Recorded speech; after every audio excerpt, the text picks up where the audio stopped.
Are we live? Oh, we're live. Hi, everybody. Okay, welcome to a wonderful Wednesday.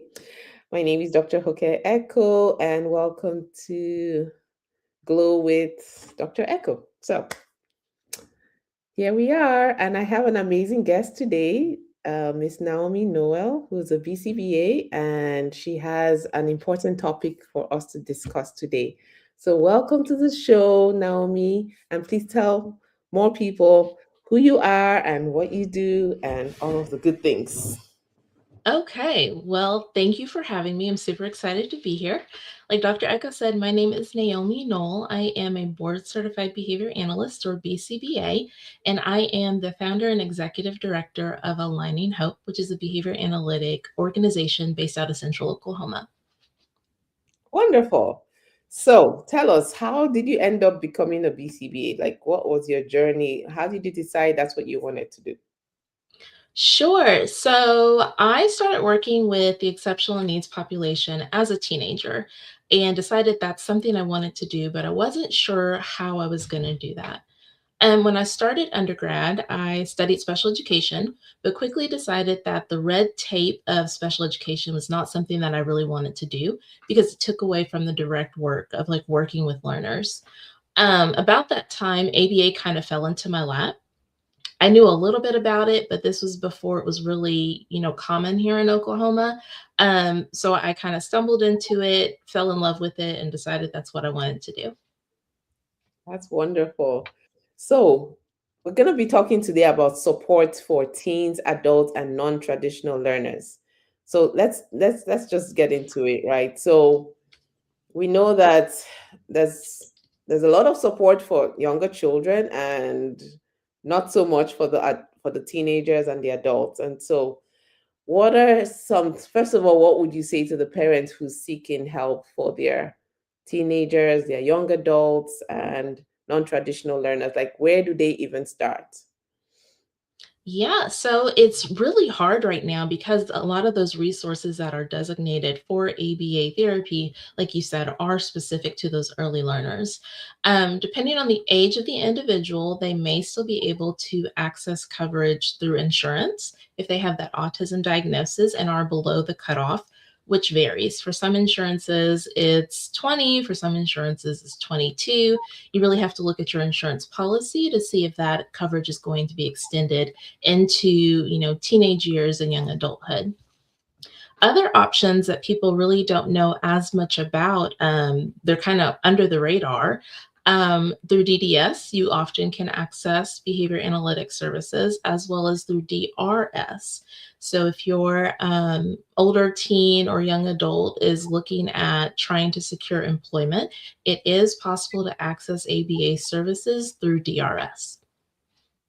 Okay. And how long, like, how much time do they give through the RS? Like, what does that application process look like? Like, tell us all the things. Like, where Sure. do they go? Because lots of parents are overwhelmed and like one more thing to do. So break it down to this is where you go and this is what you can expect and all of that. So yes. Okay, so what you'd want to do is go to DRS, the Department of Rehabilitation Services, which is a branch of the state of Oklahoma. So it is a government agency, and they have the application online. You fill that out, send it in, and they connect you with a staff member who they call a counselor, which is very similar to a case manager.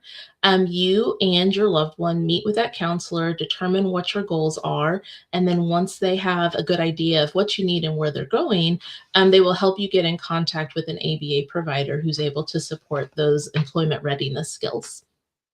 Okay. That sounds good.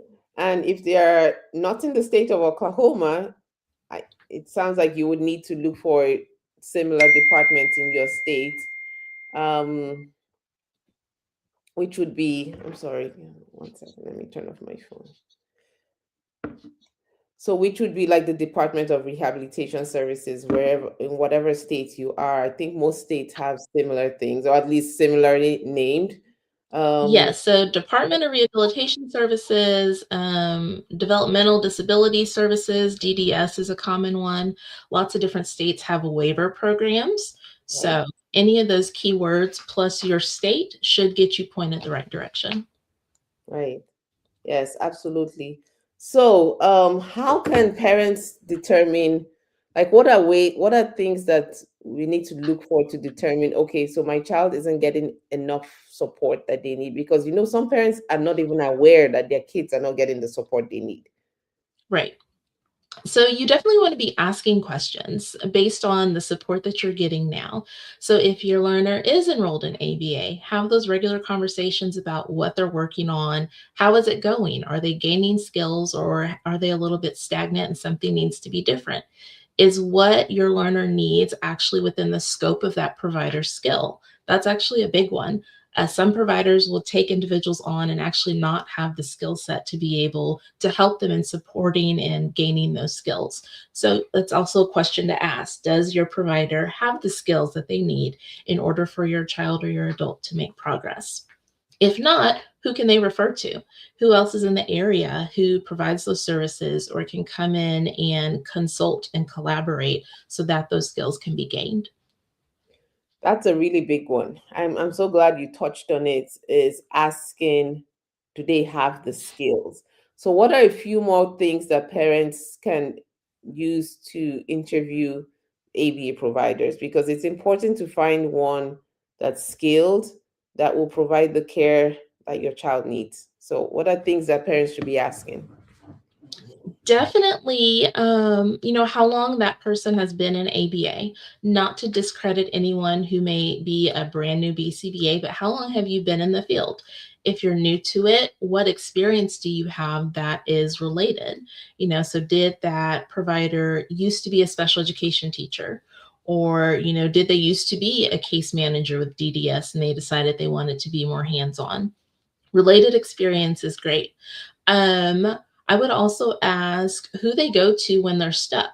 Behavior is very dynamic, humans are very dynamic, and things change. So if you can't figure it out, who is your professional support system that you go to group think and brainstorm? I would also ask about their approach. Like, how do you approach this? Are you flexible in creating interventions and working with individuals based on their individualized needs? Those are my big ones. Yeah, no, that those are important. Thank you for sharing that. And so, I think the other thing that you mentioned is, if you find out that, like, parents, don't be shy to ask for a recommendation, right? If the provider you're talking to says we can't help you, the next question should be, well, do you know who could you could possibly send me to that could? I think that's important to ask for help in that way, because otherwise, like, where are we going to get the help from? Absolutely. Okay. So what are some other things that you can share? Like, so let's talk about young adults. How can parents support their young adults better? Sure. So that, really depends on that young adult's needs. And one of the things about ABA is a lot of people believe that it is only for those early learners and it's only if you have that autism diagnosis, which that makes it easier to get the services, but that's not the only way to access those services. When it comes to those older learners, they often need support in things like social skills and self management and following routines and being safe in the community.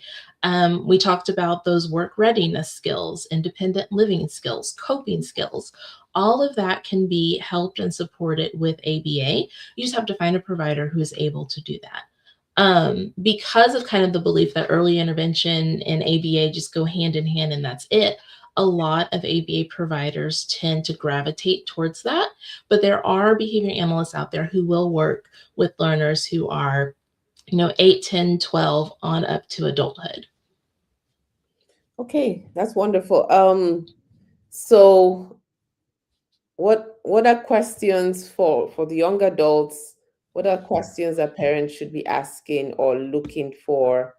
And how can parents understand, okay, what their needs really are, and how who best to solve that? Sure. So I think you have to really be thinking long term. And that's hard because, you're in it now and you're going, okay, I'm just trying to survive the day by day or the hour by hour. But it really is important to take a step back and kind of zoom out and look at, what you want the best case scenario to be in 10 to 40 years. Statistically, your child is going to outlive you, and that's something you've got to plan for. So, I want my learner to be as independent as possible in 20 years. And then you kind of take that and you kind of reverse engineer it. Well, if I want you to be able to independently work a job in 20 years, what do we need to be working on now to set you up for that success? Right. Okay. Thank you for that. Is this outside of your scope? And if it is, that's fine. Like pointing parents to when do you start to have the discussion about guardianship, and in what, like, where do you go for help for that so that you can set up your adult learner for success? So that is a little bit out of the scope of what I do, but I would encourage parents really be thinking about that before the age of 18. I'm in a lot of different Facebook groups and things, and I see parents who are kind of panicking because their child turns 18 in a month, and it often takes longer than a month to get all the pieces in order. So I would encourage parents, if you are, thinking that guardianship is going to be necessary, in order to continue to support your learner, then be thinking about that around 16 or 17. That, that's good. That's important. Okay, great. And so, what about the non-traditional learners? What are ways to think about their needs, and how do we approach them? Really, you want to think about it from the standpoint of what should they be doing based on their chronological age. Within what I do, I look at both their chronological age, how old they actually are, and their developmental age, which is where they're presently functioning. My job is to fill the gap. So if you bring me a 12-year-old who has the skill set of a 6-year-old, my job is to be able to teach them the things they need to do to be closer to functioning as the 12-year-old that they are. And sometimes you kind of have to isolate some of those skills. So is it, again, they struggle with socialization, or do we have to take it a step back and focus on functional communication? Like, how are they communicating with their environment to get their needs and wants met? Okay. Yeah. Um, those are good points. And where would you point parents? I mean, so in your practice, do you take non-traditional learners? Like, do you care for them? We do. So we Okay. serve from early intervention on to adulthood, both through insurance. We are actually now, as of about a week ago, able to provide services through DRS, and then we can provide services via private pay funding as well. Okay. That's great. Can you tell our listeners about your practice, and where it's located, and how people can get in touch with you? Sure. So our physical location is in Edmond, Oklahoma, but we are able to provide services via telehealth across the state, and we're actually like actively getting ready to launch a satellite location in the Lawton area. So you can find our website at www.aligningshope.com. Our social handles on Facebook and Instagram are Aligning Hope, or you can give us a call at 405-367-3171. Okay, wonderful. Yes. So please, parents who are listening and you're in Oklahoma and you do need help, she's amazing. I've met her in person several times. Yeah, we run We into each have. other. Yeah. And so I just loved her mission of serving across the age span, and not just being limited to early intervention, but being able to serve adults that need services as well. So definitely reach out to her. And what's one last tip that you would give parents who are listening that may feel overwhelmed and just need reassurance? I would say it takes a village and you have to prioritize yourself.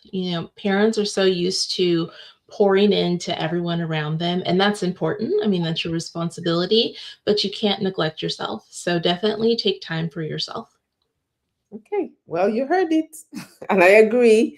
So, parents, thank you for listening. Please share this with families or friends that need to hear this.